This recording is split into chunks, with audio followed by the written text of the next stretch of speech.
You know when your smartphone battery just totally drains from full to dead in like 10 minutes? Oh, yeah. Or when the screen just completely freezes every single time you try to open a message. It is the worst. Right. And I mean, you usually try a few surface level fixes first. You close out some tabs. Maybe you delete a few heavy video files or download one of those optimization apps. Yeah, but eventually you just hit a wall. Mm-hmm. You realize the problem isn't just a bad app or, a full memory card. Exactly. The operating system itself is just deeply corrupted. Right. And you reach a point where just deleting a single icon isn't going to save the machine. I mean, you have to initiate the factory reset, just completely wiping the hard drive to start totally fresh. Well, today we are actually looking at a theological framework that argues human nature requires that exact same drastic intervention. So, welcome to today's deep dive. Glad to be here. We are taking that concept, the ultimate factory reset, and really exploring how it applies to human psychology, emotional regulation, and spirituality. Yeah, and our source material today comes from a really detailed sermon outline and video transcript. It was delivered by Pastor Dr. W.F. Kumuyi to the Deeper Christian Life Ministry back in August 2026. Right, and the focus is on the mechanics of what he calls a sanctified heart and a purified life. And, we always like to keep things objective here, just reporting on what the source material presents so you can understand the framework. Right, exactly. We're just looking at the architecture of the belief. Yeah, And it's an incredibly thorough architecture. it really is. The source essentially maps out how this internal spiritual surgery leads to highly practical, like real-world behavioral changes. Okay, so let's unpack this. The source material begins at the absolute foundation, which is the internal change that has to happen before any external action can be trusted. Right. Pastor Kumuyi anchors this idea in ancient texts that talk about a circumcision of the heart, which, historically, physical circumcision was a literal act. Yeah, it was understood as a physical marker of a covenant and, a way to prevent disease and dirt. Exactly. Yeah. But the framework here pivots sharply to the spiritual. This is really about the Creator operating on the human psyche to remove spiritual defilement. And the specific term the text uses for this defilement is Adamic depravity. Ah, Which, I mean, if we lean back into that tech analogy, this is the original malware humanity inherited. the ultimate bad code. Exactly. According to this theological framework, humanity wasn't originally programmed with this corruption. Okay. The original design featured like absolute dominion and a pristine nature, Right. but a fundamental corruption was introduced, causing humanity to basically abandon its higher calling just to satisfy immediate appetites. And the text actually mentions specific malware programs that got installed during that original fall. Like the most prominent one is the blame game. Oh, absolutely. You see it immediately in the origin story. Right. Adam points the finger at Eve. Eve points the finger at the serpent. Like nobody wants to take accountability at all. Yeah, and Kumuyi traces this corrupted code right through history. He argues that this specific spiritual surgery is what cures Cain's hateful jealousy or, the rebellious groupthink of Babel. Or Pharaoh's hardened heart. Exactly. And Esau's uncontrollable impulses.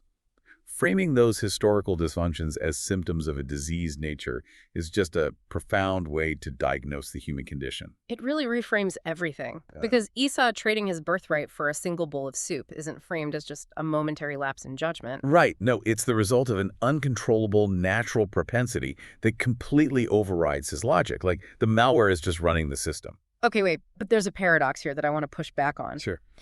The source is very clear that human willpower isn't strong enough to uninstall this malware. Like, you can't reach into your own chest and fix your own operating system. Not at all. The Creator has to wipe the hard drive. But if God does all the surgery, doesn't that make the human just, I don't know, a passive robot on an operating table? Like, where is the free will in this framework? That tension is really central to understanding how this works. I mean, the individual cannot do the cutting, right? But they must provide absolute surrender. Okay, so they have a part to play. Exactly. The active role of the believer isn't wielding the scalpel. It is yielding completely to the operation. You have to willingly lie down on the table. That makes sense. And the text pulls from ancient writings, like Philippians 2, to explain what happens once that malware is removed. The believer is given what is called the mind of Christ. Which essentially means replacing the self-centered defensive operating system with one that naturally defaults to radical humility. Yeah, it's exactly the opposite of the blame game. The new baseline programming actually looks out for the fulfillment and satisfaction of others first. It esteems others better than oneself. Right. The believer no longer seeks like special dignity or recognition because that ego-driven need to protect one's own reputation has literally been uninstalled. Okay, so we've wiped the drive, we've installed the new operating system. Right. How does this upgraded system actually function in everyday life? Because, the source material doesn't just leave this as some abstract concept. No, it gets very specific. Right, it details 11 specific upgrades of a sanctified life. And the text uses the word sanctification, which in this context basically means a complete psychological and spiritual purification. Yeah, and what's fascinating here is the practical nature of these upgrades. Mm. Sanctification here isn't just about, ensuring a destination after death. Right. It's about fundamentally altering your psychological and emotional baseline right now, in the present moment. So rather than reading through all 11, let's look at the mechanics of a few key ones. I mean, it talks about transforming the tongue so pure words flow out. And strengthening the will, so Yeah. you actually do what's right instead of failing due to weakness. Right, and correcting spiritual vision. But what really stands out to me is the emotional regulation aspect. Oh, that part is huge. The text explicitly states that this internal surgery subdues aggressive personalities and totally softens emotional volatility. Like it cures quick anger. Yeah. But how? Like, how does removing depravity actually stop you from snapping at your kids or losing your temper in traffic? Well, it really comes down to eliminating the ego threat. Yeah. I mean, when the blame game malware is gone, you just no longer feel that constant defensive need to protect your own image. Oh, wow. Yeah, because anger is very often a secondary emotion, right? It's driven by fear, like fear of losing control, fear of being disrespected, fear of vulnerability. That's so true. And the source leans heavily on the idea from 1 John 4 that perfect love casts out fear. Right. The analogy Kumuyi uses here is brilliant. He says, think of a parent looking at a child they deeply love. Yeah. The parent does not fear the child. Even if that child grows up to be wildly successful, highly educated, and accomplished, the parent isn't intimidated. Exactly. Genuine love just eliminates timidity. It eliminates slavish attitudes. And most importantly, it completely removes the fear of other people's opinions. Which is such a massive psychological unlock. I mean, think about how many of us make career decisions or relationship decisions or even hide our true beliefs simply because we are terrified of the faces and voices of our critics. Oh, constantly. But this framework argues that combining softened emotions with a strengthened will and zero fear produces something called fearless boldness. Right. You have the radical humility of the new operating system, but you are utterly unstoppable because human judgment no longer registers as a threat. Yeah, and historically, this upgraded mindset allowed people to face down incredible opposition. I mean, the source uses an acrostic of the word consecration to list 12 biblical figures who lived this out. Right, like Caleb, Obed-Edom, Nathan. Stephen, Elizabeth, Cornelius, Ruth, Apollos, Timothy, Isaiah, Obadiah, and Nathaniel. But what's truly fascinating isn't just the list itself, it's how wildly different their brands of fearlessness really were. Let's actually dive into a few of those because they read like high-stakes thrillers. Let's take Obed-Edom. Oh, that's a wild story. So King David is trying to move the Ark of God, which is the literal physical manifestation of divine glory. Right. But the transportation violates divine instructions, and a man named Uzzah casually reaches out to steady the cart, touches the Ark, and just drops dead on the spot. Yeah, and the highest authority in the land, a seasoned warrior king, is completely paralyzed by fear. Yeah. David just refuses to bring the Ark into his city. He abandons the project entirely. But Obed-Edom steps up. He willingly opens his home to house the Ark.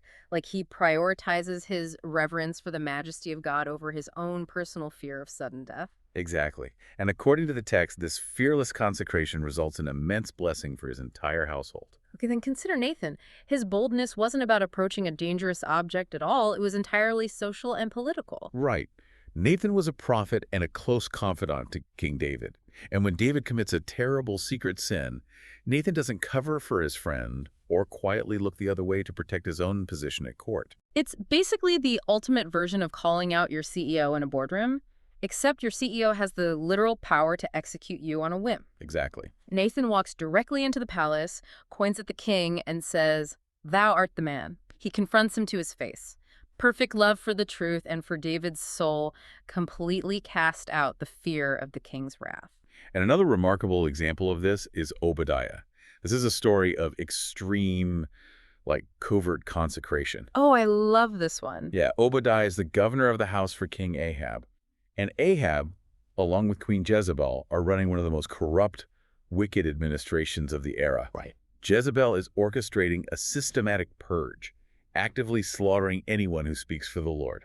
And Obadiah is a high-ranking official living inside their palace. He is essentially a spiritual double agent. That's a perfect way to put it. While managing the affairs of this corrupt regime, he takes 100 prophets, hides them in caves 50 at a time, and pays out of his own pocket to feed them bread and water. It's incredible. If he is discovered, his execution is absolutely guaranteed. He risks his life, his wealth, and his status to fund a divine resistance movement from within the belly of the beast. Yeah, he was completely consecrated to his core values, even in the most hostile, suffocating environment imaginable. But, there's another figure on this list whose fearlessness manifests in a completely different yet equally difficult way. Wait, are you talking about Apollos? Yes, Apollos. Because this one caught my attention too. Caleb faced giants, Stephen faced a murderous mob, Obadiah faced a wicked king. But Apollos' story has nothing to do with physical danger. Exactly. Apollos demonstrates intellectual and ego submission, which for many people is far harder than physical bravery. Oh, totally. According to the historical texts, Apollos was deeply educated in Alexandria. He was eloquent, brilliant, and mighty in the scriptures. He had a massive public platform.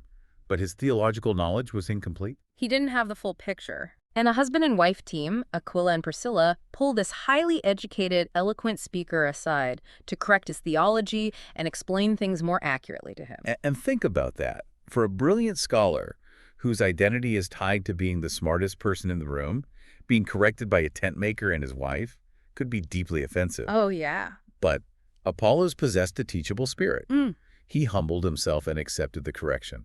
Consecration isn't just about facing execution, Right. It is about subduing your own pride, allowing your ego to die so the truth can live. That ties beautifully back to the uninstalled malware of Adamic pride. Apollos had that upgraded operating system, so he esteemed Aquila and Priscilla better than himself. Exactly. He didn't need to defensively protect his intellectual reputation. And that humility made his subsequent work incredibly powerful, actually allowing him to mightily convince his audiences with clarity and truth. Okay, so historically, this upgraded mindset allowed people to face down wicked kings, hide resistance movements, and surrender their egos. But what does this mean for a modern believer? Like, how are they supposed to deploy this fearless humility today? The source transitions to the present-day marching orders using an agricultural mandate drawn from the book of Jeremiah. Yes, believers are called to be cultivators and seed sowers.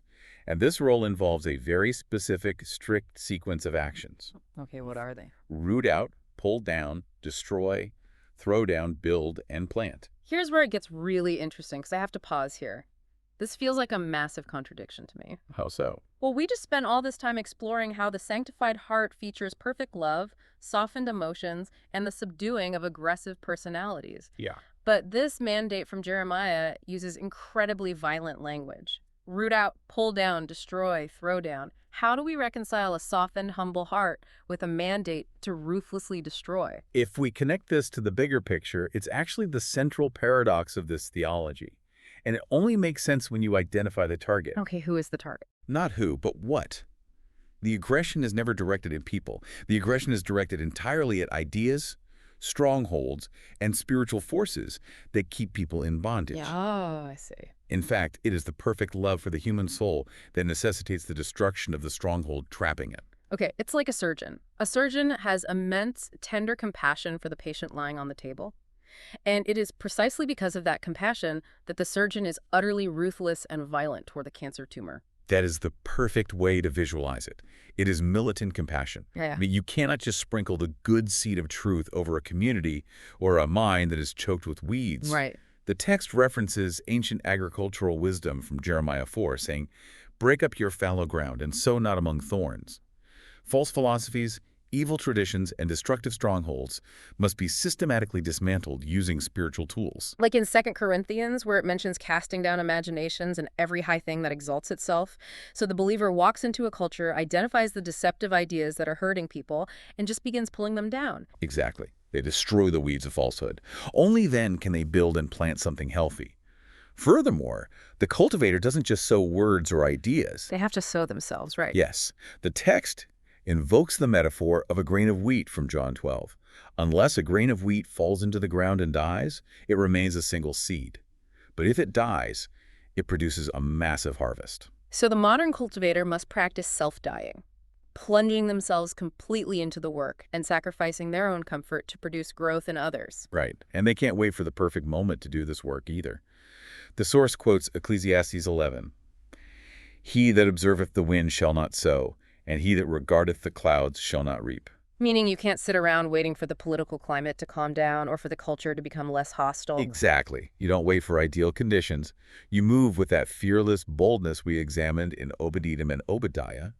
The text concludes with a powerful ancient proverb, "The people that do know their God shall be strong and do exploits." The ultimate potential of this purified life isn't quiet contemplation.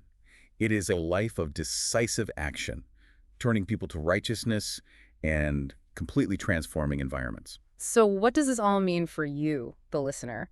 Whether you approach this text from a purely theological standpoint or you view it through psychological lens, the core message is deeply challenging. Very challenging. True, a world-changing usefulness requires a complete internal reset. You cannot simply layer good habits over a corrupted operating system. Right. You must allow the malware of pride, the defensive blame game, and the paralyzing fear of human opinion to be surgically removed. And once that space is cleared out, it is filled with a bold, fearless love.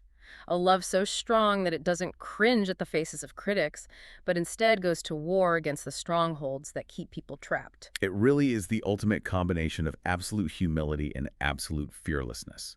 A sanctified heart isn't passive, it is an engine for spiritual exploits. Which brings us back to that factory reset. It's a daunting prospect to let go of your defenses, your pride, and your right to hold a grudge. But the promise of this framework is that on the other side of that absolute surrender is a life of unlimited potential.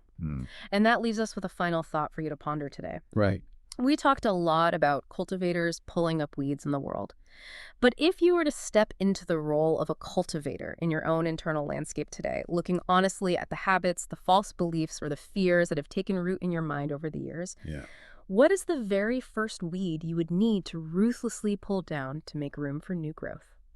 Thanks for joining us on this Dub Dive.